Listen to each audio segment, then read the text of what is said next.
Hey, what's going on, man? Welcome into a brand new episode of the Foul Pole Daily Show, brought to you by my friends over at the Carolina Patriot League. I'm your host, Coach Tyler from Black Diamond Softball and Fitness.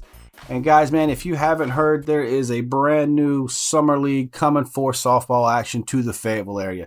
It'll be going on this year from June and July, from incoming college freshmen to seasoned veterans, people that are looking for a home, maybe the transfer portal, or girls looking to stay sharp this summer and try to hone their skills in, man. The Carolina Patriot Collegiate League is there for them and there for you as well, fans. So check it out. It's cpatriotcl.com. Get all the information you need to stay up to date. Today is Friday, March 8th, and today's episode is brought to you by Nexus Mount. Attention gamers and streamers, say hello to the ultimate solution for capturing game footage, the Nexus Mount.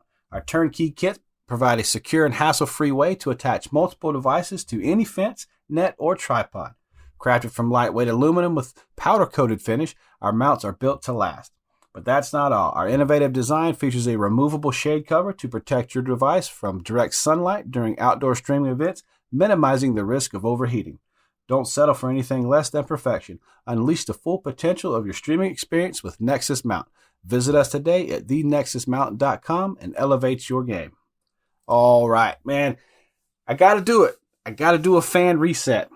Parents, coaches, players, friends, families, whatever, man. As a fan, as a spectator, we need a hardcore reset on how we interact with coaches, how we interact with the players on the field, how we interact with umpires, and how we interact with each other. So last night, I'm taking in a game, sort of a rivalry game, if you will. The game was getting a little bit out of hand, so it started to get a little bit chippy. One team was up by double digits, and there's just a lot going on. I mean, the calls are kind of both ways. Umpires are going to make mistakes. Umpires are going to get some plays right. And it's turned into this now where no matter what the play is, someone has something to say. Whether it's you're blowing the game blue, or why are you still umping? You're too old, blah, blah, blah. I mean, I just hear it too much. And both of my daughters play here at the high school on the varsity team. And so I'm at their games, and I'm also sort of around the town and around the county taking in other games because some of the girls that play, they also take hitting lessons with me. I'm friends with a lot of people. So I'm out all the time watching ball, whether it's travel ball or high school. So I'm always out. And I pay attention to the fans because I want to see how their interaction is. Can they sort of remove themselves from that game and just take it in as a spectator or not? Last night was one of those incidents, man. So a pitch is thrown, the girl takes off from first base, the catcher goes to throw down. For whatever reason, the catcher sort of knocked the ball down or whatever, like was coming right at her. She didn't get out of the way far enough or whatever. Maybe it wasn't a great throw from the catcher. Something happened. Well, anyway, she has to move a little bit. She sort of gets hit by it or deflects it or whatever. Well, this older gentleman sitting right up against the fence on the visitor side says, yeah, take her head off. Well, then all of a sudden, man, it starts to get chippy from that point. It's like, are you kidding me right now? Like, how does this grown man say something like that to a child? And yes, she's a child. She may be 16 years old, but she is playing a high school game. And at no point in any game should a fan or a spectator yell out, yeah, rip her head off. So, of course, the umpire, he doesn't know exactly who said that. So, of course, there's one side of the fan base saying, get him out of here, kick him out, blah, blah, blah. The other fan base is like, no, it's good, it's over with, we handled it, we took care of it, whatever. Well, then he happened to speak up again. So immediately the umpire knows exactly who everybody's talking about. Like, hey, this is the guy that said it. He needs to get out of here. He doesn't throw him out. So you got both sides now kind of like, all right, man, it's getting a little bit chippy, if you will. It's getting a little bit more than just a high school softball game. And I'm sure that it happens throughout the country. We all have this mentality of we can say whatever it is that we want to say or do whatever it is we want to do without having any recourse or without any punishment stuff. And I want to remind everybody that everyone out there that's playing that game, that's a student athlete. You know, that's a kid. You know, these girls are out there, and boys too, playing baseball or whatever sport. But these young athletes, man, they're just out there to play. There's already enough pressure on them. They're already, having to deal with whatever from within. Maybe, There's stuff going on the field that we don't hear. There's, been maybe struggling at practice, maybe struggling with a test or whatever. This is sort of their outlet. We put so much pressure on these athletes as it is, and now they're having to deal with the fans. And you guys know as well as I do, the softball fans are almost on top of the daggone field. Everybody gets to that, the best seat in the house, and they get right up against the fence so they can get their pictures and they can get their videos and stuff like that. So everybody is close. It's a very intimate setting when it comes to the game of softball. So everything that is said is usually heard by multiple people. So if you can't control yourself and just keep your thoughts to yourself during a game or cheer on everybody, then maybe softball isn't the game for you. Because at the end of the day, I'm there, and probably 99% of the other people are there to cheer on not only their kids or their grandkids or their loved ones, but also the other players that are there. And you really bring this level, it's almost like you make everybody uncomfortable that's around you if you're going to smart off at the umpire. You hear it a lot, like, come on, Blue, that has been a strike all night. Or, come on, Blue, where's the call at? Or if we see something, like if you've been around the game a lot, you probably know some rules, or a majority of them. I'll give you the benefit of the doubt that you know more rules than most, I would say. But still, you may not know everything, and there could be a different interpretation that's been elected this year or whatever. So just allow the coaches to coach the game, allow the players to play the game, and allow the umpires to officiate the game. It's on them. And at the end of the day, it's all going to shake out one way or the other, and you don't have a say in it. As a fan, you do not have a say in the outcome of a game. You just don't. No matter what your opinion is, no matter how you would do something differently, stop. And us parents and fans, the way we interact with our coaches, it even went back to last year. There's fans that sit up in the stands and they will run their mouth about the coach or to the coach, and it eventually gets back to them.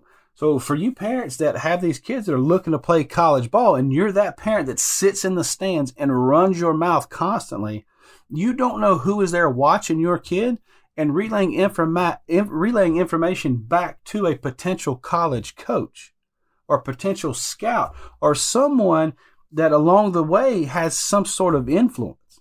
You're doing your kid a disservice and saying that your kid does this and your kid does that, or why is that kid playing, or she is terrible. You don't know whose mama is who, or whose daddy is who, or a stepdaddy, or a boyfriend, or a girlfriend, or something.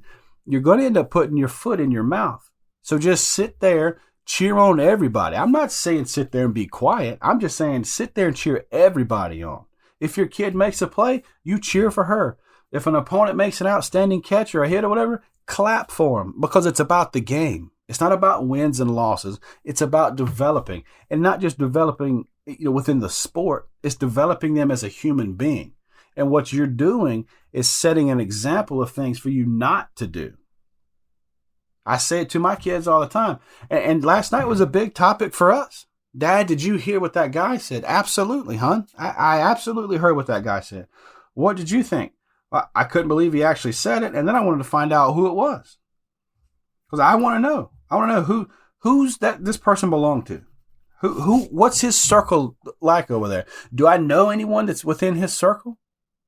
And are they removing themselves from that circle, or are they removing him from the circle? I don't want to be associated with something like that. And I don't care if the dude apologized. If he did, I don't even know if the guy apologized or not. I don't care. I don't want to be anywhere around that kind of stuff. I don't want my kids to get out there and get heckled by someone that has no business even being there to begin with. That's the level that we've gotten to. And you can hear it too at softball games. Go to a college softball game. You'll hear it there too. Hear it at basketball games. My middle daughter was playing middle school basketball this year. And the fans that are in that are crazy. Just they run their mouth and talk so much crap, and they couldn't play the game. Or maybe their kid sits the bench. Or maybe their kid got kicked off the team. Or maybe they don't even have anybody that plays, but it's the way they used to play back in the day. I used to play basketball, so I know everything. I used to play softball, so I know everything. And the coaches, man, the way we treat coaches, good gracious. There ain't a coach out there right now that deserves any time. I don't care if it's the worst X's and O's coach out there. No one deserves some of the stuff that's being said. My good friend Mandy Bottoff was talking about, man, take care of the coaches. Check on their mentality too. She posted a great little piece about, all the hard work that goes into it, the mental side of everything. Just having to deal with roster moves, having to deal with playing time, having to deal with, should I have called this pitch or that pitch? It's on them. And I know because you have a kid on the team, it feels like it's one-sided, or it feels like they're getting singled out. But it's not, man. There's 10 kids, 15 kids, 20 kids within a group or within the team or something. And your kid is just a part of that team. They're not individualized. But they individualize themselves during practice and during games, how they conduct themselves. And here's another thing too, parents, before I jump out of here. I know you want little Susie to play as much as she can, not come off the field and stuff like that. But you're not there in the locker room. You're not there in the dugout. You're not there at the practice facility and seeing what the coaches see. So I know she might be a perfect little angel around you and make every play, and she's the greatest, and this is where she plays on her travel ball team. But, man, you're not there. That's not your team. You're not the coach. You don't have to deal with everything else that's going on, so you don't get to decide how much little Susie plays. So take a step back and say, hey, you know what? I appreciate these coaches for coaching my kid, and I appreciate these umpires for coming out here and officiating these games. Because if it wasn't for those coaches and it wasn't for those umpires, there wouldn't be a game for you to go to and be a spectator. So the next time you want to open up your jibs and say something stupid about a player that's out there or a coach that's out there or an umpire that's out there, shut your mouth, clap your hands, and let everyone else enjoy the game. All right, so that's going to do it for me today. Jumping on my high horse, and I'm jumping on my soapbox, but I'm going to jump off of it now and remind you guys about the Nexus Mount. The next time you want to film little Susie playing the game, check it out. It's thenexusmount.com. I will leave a link for you down below. And as always, the podcast is brought to you by the CPCL, the Carolina Patriot Collegiate League. If you want to take in some summer action this summer during June and July up there in Fayetteville, check it out. I'm going to have Wayne Ritchie on. He is the director, sort of the president of the whole operation up there. I'll leave a link for that in the description below. This Sunday, I'm going to catch up with Wayne. We're going to talk a little bit about softball stuff. So we'll have an episode talking about the CPCL and sort of what's going on in college softball. So we're knocking that out Sunday. You'll probably hear that maybe Tuesday, Wednesday up next week. So if you know anybody that likes this type of stuff, likes the softball podcast, make sure you share it with them. And as always, if you share it with a friend, be sure you tell them you love them.